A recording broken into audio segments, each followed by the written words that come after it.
નમસ્કાર, ન્યૂઝ બુલેટિનમાં આપનું સ્વાગત છે। હું છું પંકજ શર્મા। શરૂઆત મહત્વપૂર્ણ ખબરથી। ખેડૂતો માટે ખૂબ જ માઠા સમાચાર આવી રહ્યા છે। ચોમાસામાં વરસાદ નબળો રહેવાના એંધાણ છે। હવામાન વિભાગે જાહેર કર્યું છે પૂર્વાનુમાન। સામાન્યથી ઓછો વરસાદ થવાની સંભાવના વ્યક્ત કરાઈ છે। ગુજરાત સહિત દેશમાં મોટાભાગના રાજ્યોમાં ઓછો રહી શકે છે વરસાદ। દેશમાં સામાન્યથી 92% વરસાદ થવાની સંભાવના છે। મે મહિનામાં હવામાન વિભાગે જાહેર કરશે ફાઇનલ પૂર્વાનુમાન। ચોમાસા પર અલ નીનોની માઠી અસરના એંધાણ દેખાઈ રહ્યા છે।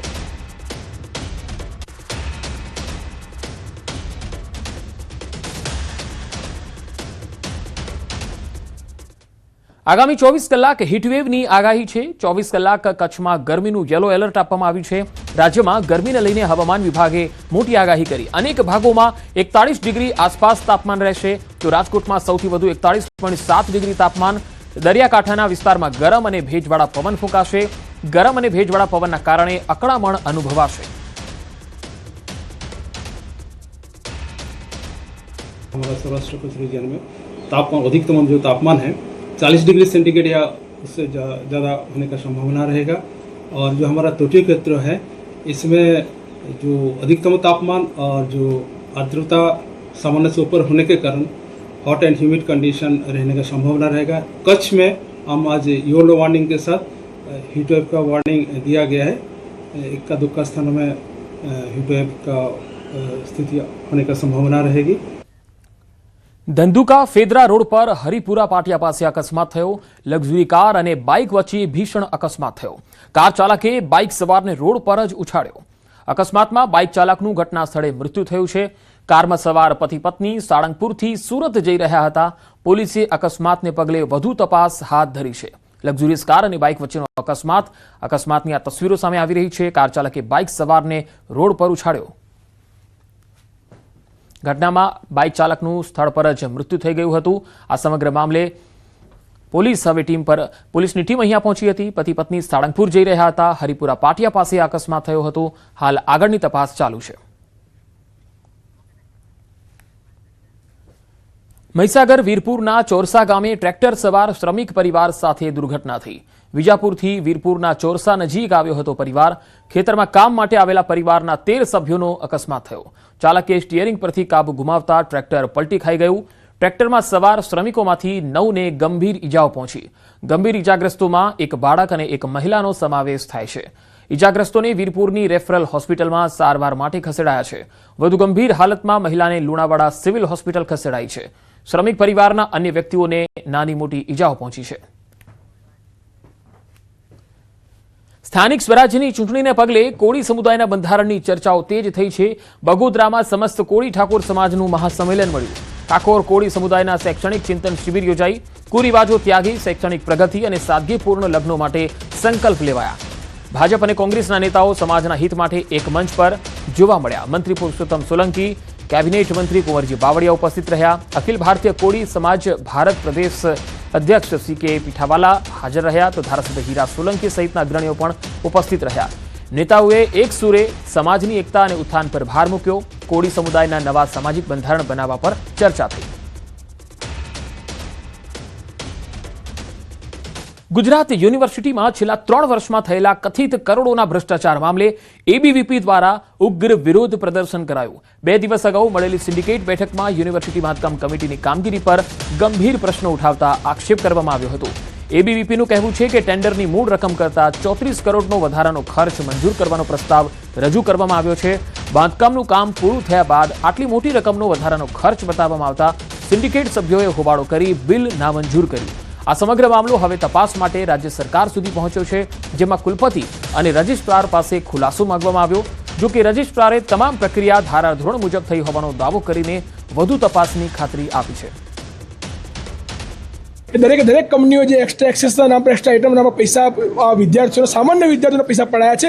એ દરેક કંપનીઓ બ્લેકલિસ્ટ કરવામાં આવે અને એ દરેક કંપનીઓના બિલ છે એ ત્વરિતપણે અટકાવી દેવામાં આવે। ABVPએ સ્પષ્ટ માંગ કરી છે અને આમાં જે પણ કર્મચારી, ગુજરાત યુનિવર્સિટીના વાઇસ ચાન્સેલર, રજિસ્ટ્રાર જે પણ લોકો આને સંડોવાયેલા હોય એ તમામની ઉપર જાંચ થાય અને આમાં જે દોષી હોય એના પર કાર્યવાહી કરવામાં આવે। ABVPએ સ્પષ્ટ માંગણી કરી છે। રજિસ્ટ્રાર સાહેબે અમને ખાતરી આપી છે આગામી સમયની અંદર આ દરેક કંપનીને બ્લેકલિસ્ટ કરવામાં આવશે અને એક પણ કંપનીને એક પણ રૂપિયો જે છે એ ચૂકવવામાં નહીં આવે અને વિદ્યાર્થીઓના પૈસા જે છે એ નેવે નહીં મૂકવામાં આવે। હા, તો એમનું આવેદન લીધેલ છે, હું સત્તામંડળ સમક્ષ મૂકીશ અને કંઈ પણ હશે, પણ હાલ પ્રાઇમરી તબક્કે એવું છે કે અમે કોઈ એવું ચૂકવણું જ નથી કરેલ વધારાનું, એટલે આઈ સિમ્પલી છે કે એક પણ અમે એવું ચૂકવણું નથી કર્યું, છતાં પણ વધુ ચકાસણી માટે અમે એને બિલકુલ. સુરત શહેરમાં ફરીવાર છેતરપિંડીનો એક મોટો કિસ્સો સામે આવ્યો. કાપોદ્રા વિસ્તારમાં બોગસ લર્નિંગ લાયસન્સ બનાવતી ગેંગનો પર્દાફાશ થતા ખળભળાટ મચી ગયો. આ ગેંગ વોટ્સએપ ગ્રુપ દ્વારા લોકોનો સંપર્ક કરી પોતે આરટીઓ એજન્ટ હોવાની ઓળખ આપી લર્નિંગ લાયસન્સ બનાવવાની લાલચ આપતા હતા. ₹7,000 થી 10,000માં લર્નિંગ લાયસન્સ બનાવવાની લાલચ આપી છેતરતા હતા. તપાસમાં જાણવા મળ્યું છે કે આશરે 30 ડુપ્લિકેટ લાયસન્સ બનાવી 50થી વધુ લોકોને છેતર્યા છે. સુરત એસઓજી પોલીસે ગેંગના 4 સાગરીતોને દબોચ્યા છે. બસ લર્નિંગ લાયસન્સ બનાવવાનું એક જે ષડયંત્ર છે આ લોકો કરતા હતા, તો એસઓજીના ધ્યાને આવતા આ લોકોને પકડી પાડવામાં આવ્યો છે. એમની પાસેથી 13 આવા લર્નિંગ જે બોગસ લાયસન્સ બનાવ્યા એ પણ જપ્ત કરે છે અને BNS 316(5) કે જેની સજા આજીવન કેદ સુધીની છે એના મુજબ ગુનો દાખલ કરવામાં આવ્યો છે. અત્યારે તો જે આપણને 13 લાયસન્સ મળે છે સુરત આરટીઓના જે છે બનાવતા હતા, અને બાકીની જે બીજા કેટલા ભોગ બનનાર છે અને કયા કયા આરટીઓને બનાવે છે એ તપાસ ચાલુ છે. સુરતના સચિન પોલીસ સ્ટેશનમાં 65 વર્ષીય રીઢા આરોપીનું શંકાસ્પદ મોત નીપજતા પોલીસ બેડામાં ભારે ચકચાર મચી ગઈ. પોલીસ વાહન ચોરીના ગુનામાં આ આરોપીને ગોધરાથી પકડીને સુરત લાવી હતી, જ્યાં પૂછપરછ દરમિયાન અચાનક આ ઘટના બની. આરોપીનું મોત કોઈ ઝેરી દવા ગટગટાવાના કારણે થયું છે કે પછી અન્ય કોઈ શંકાસ્પદ સંજોગોમાં થયું છે તે અંગે હાલ તો અનેક સવાલ ઉઠી રહ્યા છે. પોલીસ કસ્ટડીમાં વૃદ્ધ આરોપીના મોતને પગલે ઉચ્ચ અધિકારીઓ દોડતા થયા છે. સમગ્ર મામલે તેજ થઈ છે તપાસ. હાલ મૃતદેહને પોસ્ટમોર્ટમ માટે ખસેડાયો છે, જેનો રિપોર્ટ આવ્યા બાદ જ સાચું કારણ સ્પષ્ટ થશે. સચિન પોલીસ સ્ટેશન લઈ આવેલા હતા. આ બાબતની જાણ એમને જે તે વખતે એમના સગા સંબંધીને પણ કરવામાં આવેલી હતી. તપાસના કામે અહીંયા પૂછપરછ ચાલુ હતી. દરમિયાન એમને કુદરતી હાજતે જવાનું છે એટલે એવું કહી અને એ પોલીસ સ્ટેશનના નીચે સ્ટાફની ઓફિસ છે એમાં ગયા અને ત્યાં જે ટોયલેટ સાફ કરવા માટેનું ક્લિનિંગ એજન્ટ જે છે એ મટીરિયલ છે એ કોઈ પણ કારણોસર એ ગટગટાવી ગયા અને એમાં સારવાર દરમિયાન એમનું અવસાન થયું છે. જે અનુસંધાને કસ્ટોડિયલ ડેથ એટલે કે એડી સચિન પોલીસ સ્ટેશનમાં દાખલ કરવામાં આવેલી છે. સુરત શહેરમાં નવા શૈક્ષણિક સત્ર પહેલા સરકારી શાળાઓમાં પ્રવેશ મેળવવા માટે વાલીઓમાં ભારે ઉત્સાહ જોવા મળ્યો. ખાસ કરી મોટા વરાછા વિસ્તારમાં આવેલી નગર પ્રાથમિક શિક્ષણ સમિતિ સંચાલિત શાળાઓમાં એડમિશન માટે મોટી સંખ્યામાં વાલીઓ આવી રહ્યા હતા. વધતા શિક્ષણ ખર્ચ, ફીનો બોજ અને સરકારી શાળાઓમાં આધુનિક સુવિધાઓના કારણે વાલીઓનો ઝુકાવ હવે સરકારી શાળાઓ તરફ વધતો દેખાઈ રહ્યો છે. આ શાળાઓમાં સીટોની સંખ્યા મર્યાદિત હોવાથી સ્પર્ધા વધુ તીવ્ર બની ગઈ. અંદાજે 400 વિદ્યાર્થીઓની ક્ષમતા સામે લગભગ 2000 જેટલા ફોર્મનું રજીસ્ટ્રેશન થયું હોવાનું સામે આવ્યું. ડ્રો સિસ્ટમથી બાળકોને સરકારી શાળામાં પ્રવેશ મળશે. આ સ્કૂલનું નામ ઘણા વર્ષથી હું સાંભળું છું. શૈક્ષણિક સારું છે અને બધી જ રીતે પ્રવૃત્તિમાં બધી જ રીતે આગળ છે અને સરકારી સ્કૂલમાં અમે પણ 8 ધોરણ લગી સુધી ભણીને મોટા થયા છીએ. અમને સરકારી સ્કૂલનું શૈક્ષણિક સારું લાગે છે. દર વર્ષે અમારી શાળામાં પ્રવેશ માટે ખૂબ લાંબી લાઈનો હોય છે અને એનું કારણ એ છે કે રાષ્ટ્રીય શિક્ષણ નીતિ મુજબ ભારતીય શિક્ષા પ્રણાલી, ઇન્ડિયન નોલેજ સિસ્ટમ અને એમાં જે હોલિસ્ટિક ડેવલપમેન્ટ બાળકોમાં થવું જોઈએ એ મુજબનું તમામ કાર્ય છે એ અહીંયા થઈ રહ્યું છે. કે આપણે માર્કશીટના ગુણ માત્ર જોઈએ છીએ, એમાં બાળકોમાં રહેલા જે સદગુણ છે એને કંઈક ને કંઈક ભૂલી ગયા છીએ, એ એનામાં ડેવલપ થાય એવો અહીંયા અમારે પ્રયાસ થાય છે.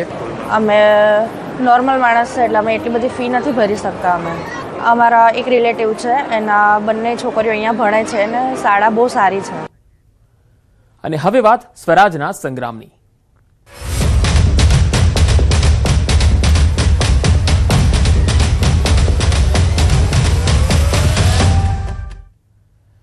સુરતમાં તરસાડી નગરપાલિકામાંથી ભાજપને ગુડ ન્યૂઝ મળ્યા. તરસાડી નગરપાલિકામાં 7 જેટલા નગરસેવક બિનહરીફ થઈ ગયા. વોર્ડ નંબર 1માં લતાબેન પટેલ બિનહરીફ થયા છે, તો વોર્ડ નંબર 2માં અરુણાબેન વસાવા બિનહરીફ થયા. વોર્ડ નંબર 4માં જેનિલ વસાવા બિનહરીફ થયા, તો વોર્ડ નંબર 5માં 3 નગરસેવક બિનહરીફ થયા. વોર્ડ નંબર 7માં કલ્પના પટેલ બિનહરીફ થયા, તો ભાજપના ઉમેદવાર સામે કોઈ પક્ષે ઉમેદવારી ન નોંધાવતા બિનહરીફ જાહેર થયા. આ તમામ ભાજપના ઉમેદવાર સામે કોઈ પણ પક્ષે ઉમેદવારી નહીં નોંધાવવાના કારણે 7 જેટલા નગરસેવક બિનહરીફ થવા પામ્યા. આ બિનહરીફ નગરસેવકનો સત્કાર સમારોહ તરસાડી નગર ભાજપ કાર્યાલય ખાતે પણ યોજાવાનો છે. સ્થાનિક સ્વરાજ્યની ચૂંટણીને લઈ મહત્વપૂર્ણ જાહેરાત કરવામાં આવી. આવનારી 26 એપ્રિલે મતદાન યોજાશે. મતદારો વધુમાં વધુ સંખ્યામાં મતદાન કરે તે માટે ચૂંટણી તંત્ર દ્વારા ખાસ સૂચનાઓ આપવામાં આવી છે, જે મુજબ સરકારી તેમજ ખાનગી ક્ષેત્રમાં કાર્યરત કર્મચારીઓ અને કામદારોને મતદાન કરવા જવા માટે ઓછામાં ઓછા 3 કલાકની રજા આપવાની વ્યવસ્થા કરવા સૂચના આપવામાં આવી છે. ચૂંટણી પ્રત્યે જાગૃતિ વધારવા અને લોકશાહીમાં સક્રિય ભાગીદારી સુનિશ્ચિત કરવા માટે આ નિર્ણય લેવામાં આવ્યો હોવાનું જણાવાયું છે. તંત્રની નાગરિકોને મતદાન કરવા અપીલ છે. વર્ષોના વર્ષ વીતી ગયા છતાં ગ્રામીણ વિસ્તારમાં હજુ સુધી વિકાસ નથી પહોંચ્યો. વાત છે છોટાઉદેપુર જિલ્લાના 5 ગામોને મર્જ કરીને બોડેલી નગરપાલિકાની, જેમાં આવેલું ઢોકલિયા ગામ જે વર્ષોથી વિકાસ ઝંકે છે. બોડેલીના ઢોકલિયા ગામનો એક એવો વિસ્તાર છે જ્યાં કુદરતી કાંસ પસાર થાય છે. વર્ષોથી પસાર થતી આ કાંસની સફાઈ ન થતા કાંસ ભરાઈ ગઈ છે અને ચોમાસામાં આ વિસ્તારમાં પાણી ભરાવાની સમસ્યા સર્જાય છે. 2022માં જ્યારે પૂર આવ્યું ત્યારે આ વિસ્તારના તમામ ઘરો પાણીમાં ડૂબ્યા હતા, જેના કારણે પારાવાર નુકસાન પણ ગયું હતું. આજે 4 થી 5 વર્ષ થયા આ નારું બનાવે. હા, ગંદકી સાફ કરી જતા હતા, ના નહીં કેતા, ગંદકી સાફ કરી જાય, પણ એવું ને એવું થઈ જાય. કેમ કે છોકરા બધા જાય, ગંદકીનું પાણી આવે એટલે છોકરા બીમારો પડે છે મચ્છરના માટે. અમારા કોતરામાં આ પાણી પી ગયું, ઘર મારું પડી ગયું અને આ બધું તણાઈ ગયું, બધું કોઈ વસ્તુ ના રહ્યું અને કોઈ જાતનું અમને બહુ દુઃખના દાડા છે. હવે ધંધો કરવો, આ રાણીરાન કે ઘર બનાવવું કે ઝૂંપડું બનાવવું, આ પાણી આવીને પી ગયું, બધું તૂટી ગયું. જો આ નારું બાર બધું તૂટી ગયું અમારા ઘરનું. હોય અમને કોઈ હુજ જ નહીં પડતી. અમારું ઘર કોઈ સાહેબી નહીં આવતી, કશું જ નહીં, કોઈ જાતનો અમને ફાયદો નહીં. અમારે કોઈ બી ઉમેદવાર ઉભો થાય, અમારે ઉમેદવારને એક જ રજૂઆત છે કે ભાઈ અમારી સમસ્યાને તમે દૂર કરો અને નારું જો બનાવી આપવાનું તમે કહેતા હોય તો જ અમે તમને વોટ કરીશું, અને નહીં તો અમને તો એવા વચનો આપ્યા બધા ઉમેદવારો જતા રહ્યા છે. તો બીજી તરફ ઢોકલિયા ગામના રજાનગર અને વર્ધમાનનગર કોતરના કારણે 2 ભાગમાં વહેંચાઈ ગયું. 2 વિસ્તારના જોડતા માર્ગ ઉપર વર્ષો પહેલા નાળું બનાવાયું હતું. એ નાળું પૂરના કારણે તૂટી ગયું. આજે વર્ષો વીતી ગયા છે, અવરજવર માટે રસ્તો રહ્યો નથી. એક વિસ્તારમાંથી બીજા વિસ્તારમાં જવું હોય તો કોતરના ગંદા પાણીમાં પથ્થરો પરથી પસાર થવું પડે. બાળકો અને વૃદ્ધોને ભારે હાલાકીનો સામનો કરવો પડી રહ્યો છે.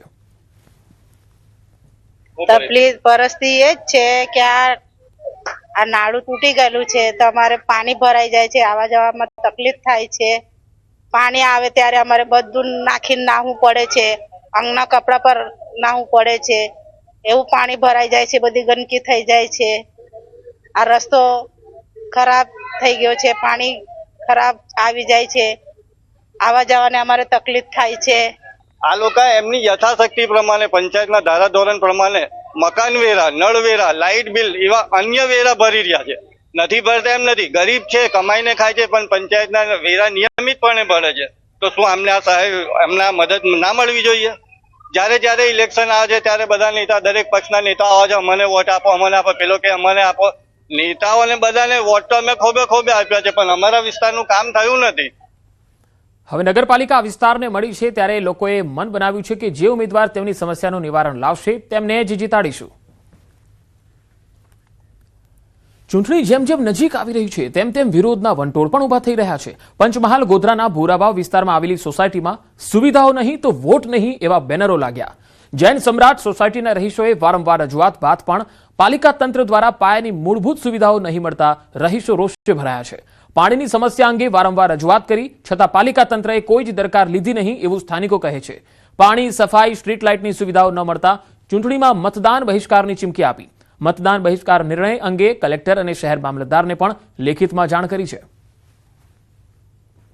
અમે ભુરાવાવ જૈન સમ્રાટ સોસાયટીમાં રહીએ છીએ અને અમારે કેટલા સમયથી પાણી આવતું નથી અને અમે વારેવાર નગરપાલિકામાં રજૂઆત કરી તો પણ એનું નિરાકરણ લાવતા નથી. અને અમને પાણી દૂરથી અમે ટેન્કર મંગાવીએ, બધા ભેગા થઈને પાણી લઈએ છીએ અને પીવાનું પાણી પણ વેચાતું લઈએ છીએ, વાપરવાનું પણ ટેન્કરથી મંગાવીએ છીએ.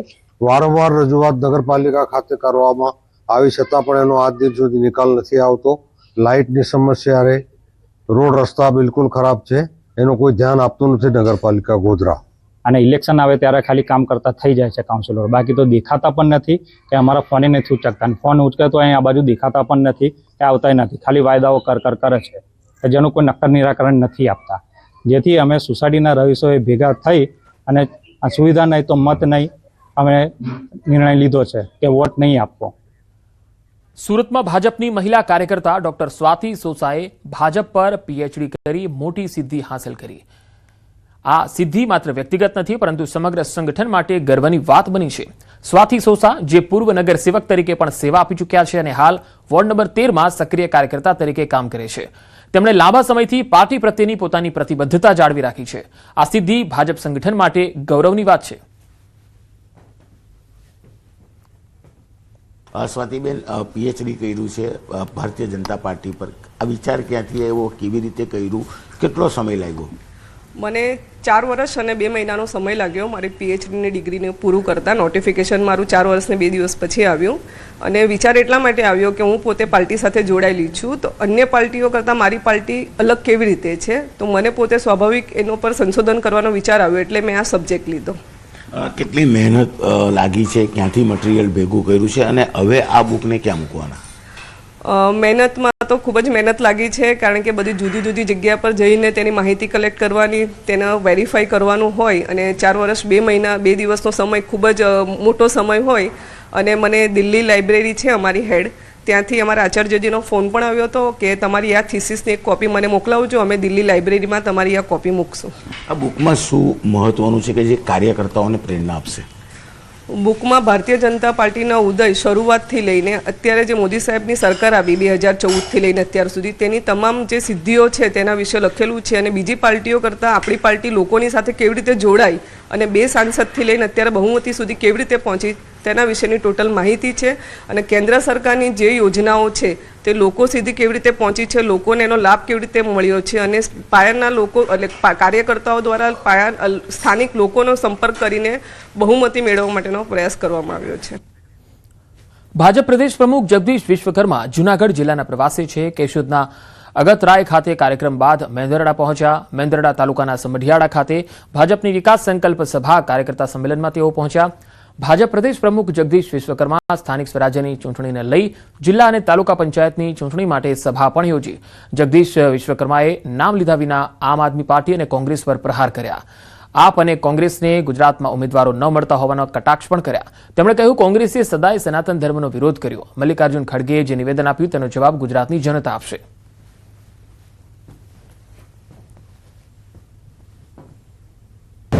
કોંગ્રેસ પાસે પૂરેપૂરા ઉમેદવાર આખા રાજ્યમાં ક્યાંય નથી.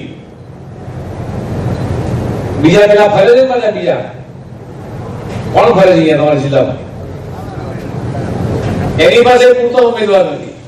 હજારો કાર્યકર્તાઓની ઉપસ્થિતિમાં પ્રદેશ અધ્યક્ષ આવ્યા અને કાર્યકર્તાઓમાં જોમ ને ઉત્સાહ ભર્યો. સરકારની વિવિધ યોજનાઓની વાત કરી અને હાકલ કરી છે કે ભારતીય જનતા પાર્ટીનું કમળ ખીલાવવા માટે કાર્યકર્તાઓ પોતે પરસેવો પાડે દિવસ રાત એક કરી અને જૂનાગઢ જિલ્લાની 30 સીટ ઉપર ભગવો લહેરે 30 સીટમાં જિલ્લા પંચાયતના સભ્યો અને તાલુકા પંચાયત 9 તાલુકા પંચાયત જીતે એના માટે કાર્યકર્તાઓને આહવાન કર્યું. કાર્યકર્તાઓ બહુ ઉત્સાહમાં છે. મહેસાણાના વિસનગરમાં નગરપાલિકાની ચૂંટણી પહેલા જ રાજકીય માહોલ ગરમાયો. લોકગાયક સાગર પટેલના પત્ની રાજવી પટેલે ભાજપમાં ટિકિટ ન મળતા પોતાનો અસંતોષ વ્યક્ત કરતો એક વિડીયો સોશિયલ મીડિયામાં વાયરલ કર્યો. આ વિડીયોમાં તેમણે વિસનગરના વિકાસના દાવાઓની પોલ ખોલતા સીધા જ આકરા પ્રહાર કર્યા. વિસનગરની સડકો પરના ખાડા અને ઉભરાતી ગટરો, આ દ્રશ્યો કોઈ અંતરિયાળ ગામડાના નથી પણ વિસનગરના છે. લોકગાયક સાગર પટેલના પત્ની રાજવી પટેલે ભાજપના એક સામાન્ય કાર્યકર તરીકે પોતાની ઓળખ આપી સ્થાનિક નેતાગીરી સામે મોરચો માંડ્યો. ટિકિટની અવગણના થતા રાજવી પટેલે વિડીયોના માધ્યમથી વિસનગરની દુર્દશાનો ચિતાર રજૂ કર્યો. રાજવી પટેલે વિડીયોમાં અનેક ગંભીર મુદ્દાઓ પણ ઉઠાવ્યા. ત્યારે મને મનમાં એવું થયું કે એવી દુર્ઘટના ઘટી હોય ને એ પછી તો આપણે જે ધારાસભ્ય હોય કે અહીંયા નગરસેવકો જે તે કાર્ય કરતા હોય તેને તો સજ્જ થઈને આ ગટરો ને એવું બધું પુરાવવું પડે, પણ એવું કશું થઈ નતું રહ્યું. એટલે પછી છે ને કાલે મેં કંટાળીને મારા દાદીને જ્યારે એમ્બ્યુલન્સમાં લઈ જતા હતા તે દાદીના ખાડા ટેકરાઓના કારણે એટલું પેટમાં સહે દુખાવો થતો હતો. એટલે કંટાળીને મને એવું થયું કે આજે મારા વિડીયો બતાવીને મારા છે ને છેક મોદી સાહેબ જોડે આપણા મુખ્યમંત્રી શ્રી સાહેબ સુધી મારા વિડીયો પહોંચાડવો જ પડશે કે હાલત અમારા નગરની શું થઈ છે. મિડલ ઇસ્ટના યુદ્ધમાં ફસાયેલ વલસાડ જિલ્લાના 70થી વધુ માછીમારો ઉપરાંત ભારતના અનેક લોકોને હેમખેમ વતન પરત લાવવામાં આવ્યા. યુદ્ધ વચ્ચે ફસાયેલા સ્વજનોને લાવવા માટે પરિજનો દ્વારા સ્થાનિક સ્તરે અનેક રજૂઆતો બાદ સૌપ્રથમ ભારત સરકાર દ્વારા તમામ ભારતીયોને અર્માનિયા લઈ જવામાં આવ્યા.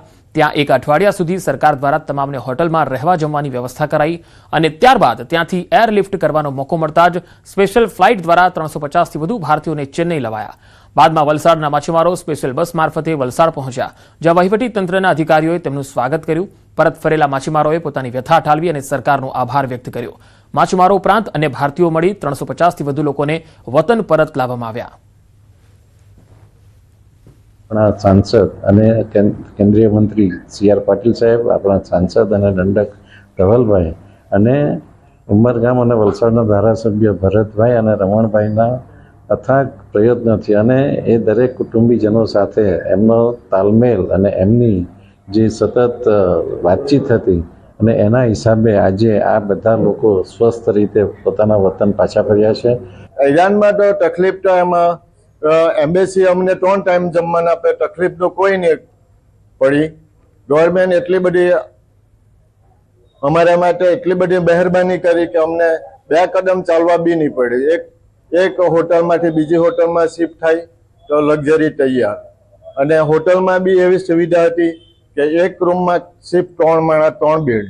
વલસાડના હમણાં 72 માણા હતા, એનાથી બધાને અમે પૂછી જોયું તો અમાટા બી નથી આવ્યો એ લોકો કહે, એટલે વધારે અમને ટેન્શન આવે. આજે ઘરે આવ્યા ત્યારે જરાક શાંતિ થઈ, તો સરકાર મદદ કરી, તેથી એ લોકો ખૂબ આવ્યા, એટલે ખૂબ ખૂબ ધન્યવાદ. ઈરાનમાં ફસેલા જે માછીમારો છે 72 માછીમારો હતા, એમાંથી આ 38 જણાની એક બસ આવી ગઈ છે. એમને અમે રિસીવ કર્યા છે અને આજે એ લોકો ખૂબ જ ખુશ છે અને હેમખેમ અહીંયા પાછા ઈરાનથી ઇન્ડિયામાં આવી ગયા અને એમની ફેમિલી જોડે મળ્યા છે, તો અમને ખૂબ જ આનંદ થાય છે. અમદાવાદમાં ગુજરાત ચેમ્બર ઓફ કોમર્સ દ્વારા ગેટ 2026નું ભવ્ય આયોજન થયું. 15થી 18 એપ્રિલ 2026 દરમિયાન ગાંધીનગર ખાતે મેગા બિઝનેસ એક્સપો યોજાશે. આ ભવ્ય મંચ પર MSME સ્ટાર્ટઅપ, ઉદ્યોગકારો અને રોકાણકારો એક મંચ પર આવશે. CM ભૂપેન્દ્ર પટેલ અને નાયબ મુખ્યમંત્રી હર્ષ સંઘવી દ્વારા કાર્યક્રમનું ઉદ્ઘાટન કરવામાં આવશે. આ એક્સપો થકી ગુજરાતને ગ્લોબલ બિઝનેસ હબ બનાવવાના પ્રયાસો તેજ થયા છે.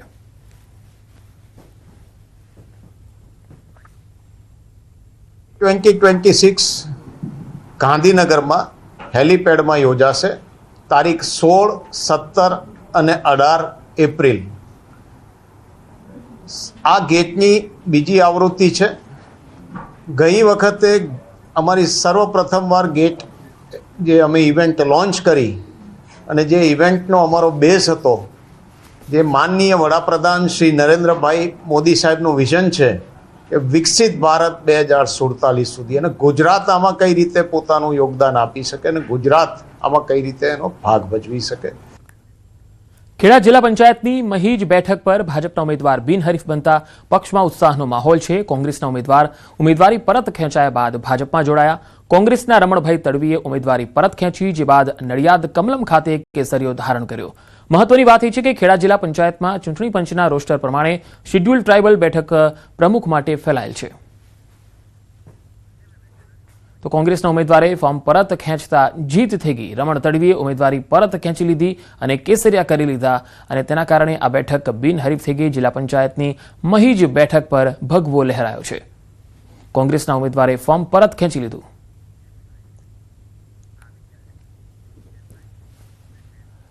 વડોદરા ડેપોમાં બનેલી ઘટનાના CCTV ફૂટેજ સામે આવ્યા. એક મુસાફર પસાર થઈ રહ્યો છે અને અચાનક ભારે ભરખમ સ્ટ્રક્ચર તેના પર પડે છે. આ તસવીરો જુઓ.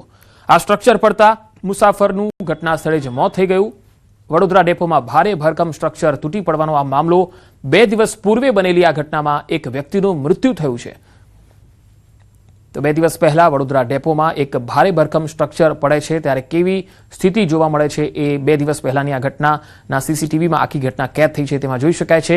એક વ્યક્તિનું મૃત્યુ થયું છે. CCTV તેના સામે આવ્યા છે. પાટણમાં અસામાજિક તત્વોનો આતંક જોવા મળ્યો. રાધનપુર સાંતલપુર હાઈવે પર પેટ્રોલ પંપ પાસે હિંસક હુમલો થયો. કારમાં આવેલા 4 શખ્સોએ ધોકા લાકડીઓ વડે યુવકને ફટકાર્યો હતો. રસ્તા પર ગાડી ધીમી ચલાવવા જેવી નજીવી બાબતે બબાલ કરી. સમીના રહેવાસી મોહમ્મદ બિલાલને માથાના ભાગે ગંભીર ઇજા પહોંચી છે અને હોસ્પિટલમાં સારવાર માટે ખસેડાયો છે. 4 શખ્સો સામે રાધનપુર પોલીસ મથકે ફરિયાદ થઈ છે. પરિવારજનોની ન્યાયની માંગ છે. હુમલાખોરો સામે કડક કાર્યવાહીની માંગ છે. 8 એપ્રિલે રાધનપુરના ભિલોટ નજીક આવેલા પેટ્રોલ પંપ પર આ બનાવ બન્યો હતો. પાટણના સમી નજીક ઇકો કાર અને છોટા હાથી વચ્ચે અકસ્માત થયો. આ અકસ્માતની ઘટના આખી સીસીટીવીમાં પણ કેદ થઈ છે. તસવીરોમાં તમે જોઈ શકાય છે. હોટલ નજીક બંને વાહનો સામસામે અથડાયા હતા. અકસ્માતમાં ઇકો કારમાં સવાર એક વ્યક્તિનું ઘટના સ્થળે જ મૃત્યુ થઈ ગયું, જ્યારે 2 બાળકો સહિત કુલ 4 લોકો ગંભીર રીતે ઇજાગ્રસ્ત થયા છે. ઇજાગ્રસ્તોને તાત્કાલિક સારવાર માટે ધારપુર હોસ્પિટલમાં ખસેડાયા છે. અકસ્માતની ઘટનાને પગલે સમી પોલીસ મથકે ફરિયાદ પણ નોંધાઈ છે.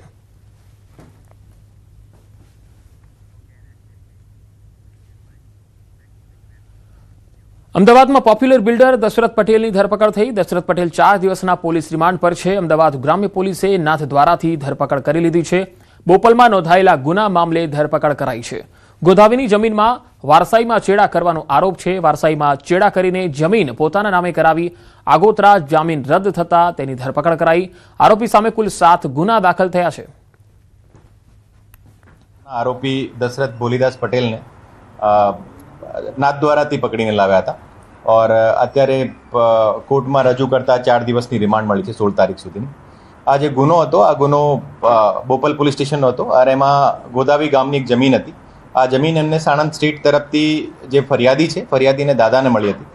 और આ જે આરોપી જે છે, આરોપી એને સાથે સાથે રમણ પટેલ અને બંને મળીને આ જે જમીન હતી, આ જમીનના જે વારસાઈ નોંધ હતી, આ વારસાઈ નોંધમાં ચેડા કરીને એક માણસને ઊભો કરીને આ જમીન એમને પોતાને નામ કરાવી હતી और એને આધારે ચીટિંગ અને ફોર્જરીનો ઓફેન્સ દાખલ થયો છે.